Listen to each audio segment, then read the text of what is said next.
हाय दोस्तों, कैसे हैं आप सभी। मैं डॉक्टर अनव्यास फिर से अपने यूट्यूब चैनल पर आप सभी का स्वागत कर रहा हूं और आशा कर रहा हूं सभी ठीक है, मस्त हैं और AI/ML की तैयारी मेरे साथ जोरों शोरों से चल रही है।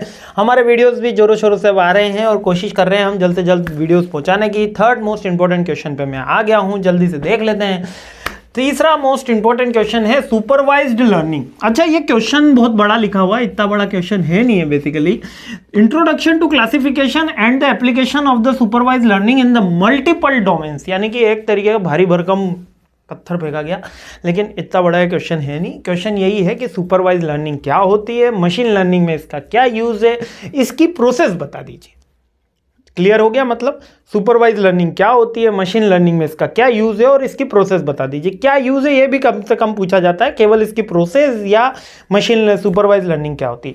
तो सुपरवाइज लर्निंग एक बेसिकली वो काइंड ऑफ लर्निंग होती है जब हम मशीन लर्निंग का ही एक सबसेट है ना। मतलब मशीन लर्निंग अभी अपन ने थोड़ी देर पहले सीखा था, इसे जस्ट प्रीवियस वीडियो में। मशीन लर्निंग का ये एक टाइप है। इसके अंदर हम क्या करते हैं कि एक पर्टिकुलर क्वेश्चन और उसका पर्टिकुलर आंसर, ये मशीन को सिखाते हैं कि ये क्वेश्चन मिलेगा तो ये आंसर आएगा, ये क्वेश्चन मिलेगा तो ये आंसर आएगा, ये क्वेश्चन मिलेगा तो ये आंसर आएगा। समझ में आया? जैसे कि क्या समझ में आया? जैसे कि ये कि मान लेते हैं कि यहाँ पर अगर A2 लिखा है और B4 लिखा है और D5 लिखा है ना। तो इसको मतलब मशीन को हमने ये बोला है कि जब हमको इस तरीके का कोई डेटा सेट मिले, यानी कि एक अल्फाबेटिक और एक न्यूमेरिक मिले, यानी कि अल्फा प्लस न्यूमेरिक मिले, तो आप इसका हमेशा अपोजिट आंसर दे दीजिएगा हमें। आप हमको 2A लिख के दे दीजिए, तो जब और यहाँ पर 4B लिख के दे दीजिए, यहाँ पर हमको 5D लिख के दे दीजिए। जब आपको इस तरीके का कोई एल्गोरिदम मिले तो आप हमको इस तरीके का आंसर बना के दीजिएगा। तो यहाँ पर हमने क्या करा, मशीन को एक एग्जाम्पल्स दिए कि जब आपको अल्फा न्यूमेरिक करके मिले तब आपको इस तरीके का आंसर दीजिएगा, तब आपको इस तरीके का। तो यहाँ तो हमने एक सेट दिया, और अगर दूसरा सेट देना होता, दूसरा सेट जैसे कि यहाँ पर अगर मेरे को 5D मिलता तो मैं उस मशीन को कहता कि यहाँ पर आप उसको नो चेंज करिए, उसका आंसर यही दीजिए। यदि 3F मिलेगा तो आप उसको 3F ही लिखिए। लेकिन यदि आपको Q7 मिलता है तो आप इसको 7Q करके हमको कन्वर्ट करके दीजिए। तो मशीन लर्निंग में हमने एक छोटा सा प्रोग्राम डिसाइड किया जिसके अंदर हमने क्या करा कि पहला फिगर जो होना चाहिए वो हमेशा न्यूमेरिक होना चाहिए और सेकंड फिगर जो होना चाहिए वो अल्फाबेटिक होना चाहिए। तो ये बेसिकली हमने डिजाइन किया, फर्स्ट सेट ये दिया, सेकंड सेट ये दिया, इसी तरीके से हमने कॉम्बिनेशन बनाए। अगर दोनों फिगर उसके न्यूमेरिक के चले जाएंगे तो वो हमको सेम रिजल्ट ना दे, तो वो हमको एरर बता दे। दोनों फिगर अगर अल्फाबेट के आ जाए तो हमको एरर बता दे। तो इस तरीके से हमने उसको 4 कॉम्बिनेशन दिए, 4 सेट्स दिए और उसी के थ्रू हमको एक पर्टिकुलर एक आंसर प्लॉट करा। तो जब ये आंसर हमने प्लॉट करा तो इसी को ही कहते हैं सुपरवाइज्ड लर्निंग। बहुत सिंपल है ना। देखो अब यहां पर बुक क्या कह रही है, supervised learning is the machine learning task that a learning function that maps an input to an output based on an example input output pair. यानी कि ये इनपुट रहेगा तो ये आउटपुट रहेगा, ये आउटपुट रहेगा तो ये इनपुट रहेगा, ये इनपुट ये आउटपुट, ये इनपुट ये आउटपुट। तो जब हम ये मैचिंग कर लेते हैं तो यही सुपरवाइज्ड लर्निंग कहलाती है। अनसुपरवाइज्ड अलग है। सुपरवाइज्ड लर्निंग समझ में आ गया। It informs the function from the labelled training data consisting a set of training example. यहां पर हम पर्टिकुलरली एक ट्रेनिंग एग्जांपल सेट करें, यानी कि ये क्वेश्चन होगा, ये आंसर होगा, ये क्वेश्चन होगा, ये आंसर होगा, और उसी से हम आउटपुट की वैल्यू भी डिटरमाइंड हुई। और मतलब आउटपुट से हम इनपुट भी फाइंड आउट कर सकते हैं। आउटपुट से इनपुट कैसे फाइंड आउट हुआ, जैसे कि अगर मैंने यहाँ पे 2A लिखा तो मैं समझ जाऊंगा या तो A2 इनपुट में होगा या 2A इनपुट में होना चाहिए। तो ये मेरा क्या हुआ, आउटपुट से इनपुट मैच हो गया और इनपुट से आउटपुट मैच हो गया। इसी को ही क्या कहा जाता है, सुपरवाइज्ड लर्निंग कहा जाता है। अब इसको बहुत सारी जगह हम यूज करते हैं जब हम पर्टिकुलर डेटा सेट के इनपुट आउटपुट में मैच कर रहे होते हैं।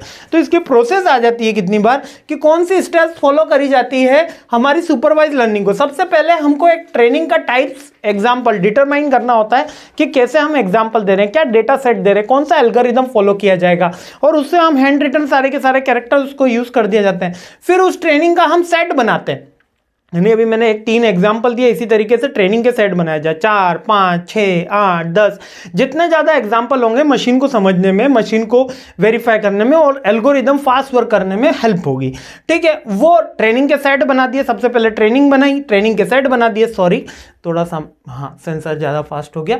उसके बाद हमने उस डेटा के साथ इनपुट करा, इनपुट करने पे क्या हुआ, वो उसने कुछ मशीन ने लर्निंग करी होगी कि ये डेटा मिलता है तो इसका ये आंसर आएगा, ये डेटा मिलेगा तो ये आंसर आएगा, तो उसको लर्न फंक्शन बोला।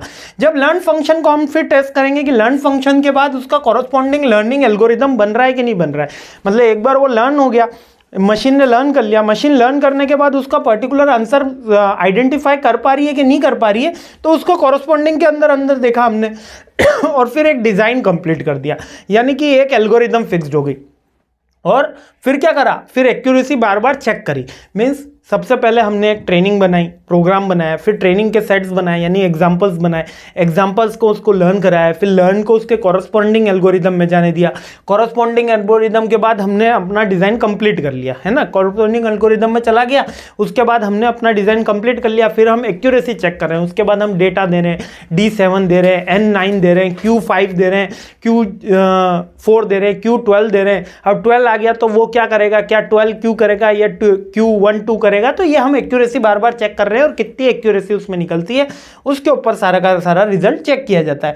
अगर वो सारी चीज़ें सही होती है तो हमारा मशीन लर्निंग का प्रोग्राम सही है और उससे थ्रू हम सारी चीज़ें कर लेते हैं। लाइक कैलकुलेटर में सारी चीज़ें फिक्स करी ना कि 2 × 2 4 होगा, 2 + 2 4 होगा, ये उसका पूरा एल्गोरिदम फिक्स किया, उसके बाद उसका ट्रेनिंग रेट से एल्गोरिदम चेक किया। मशीन लर्निंग ही है, कैलकुलेटर क्या है, मशीन लर्निंग ही है। आप बड़े कंप्यूटर, सुपर कंप्यूटर, परम पे जाने की भी आवश्यकता नहीं, कैलकुलेटर में ही हम मशीन लर्निंग कर रहे हैं। उसके अंदर क्या कर रहे हैं, हमने एक ट्रेनिंग एग्जांपल्स दे दिया, उसको पूरा एक सिखा दिया और जो चीज़ें उसको नहीं आ पा रही वो एरर बता देता है, तो यहीं पे हमने उसका एक ट्रेनिंग सेट डिसाइड कर दिया, फिर उसकी एल्गोरिदम उससे फिक्स हो गई यानी कॉरस्पॉन्डिंग एल्गोरिदम में चला गया, फिर फिक्स्ड होने के बाद एक सर्किट यानी एक डिज़ाइन कंप्लीट हो गया, फिर हम बार बार उसकी एक्यूरेसी डिटरमाइन कर रहे हैं यानी बार बार चेक कर रहे हैं, अगर सारी चीज़ें सही हैं तब हम आगे बढ़ जाते हैं यानी कि मशीन ठीक है।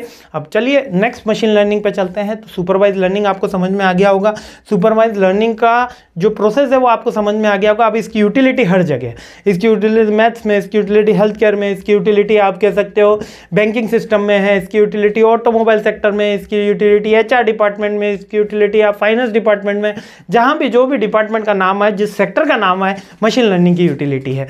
ठीक है, मस्त रहिए, खुश रहिए, मुस्कुराते रहिए क्योंकि अगला वीडियो जल्दी आ रहा है। जय हिंद।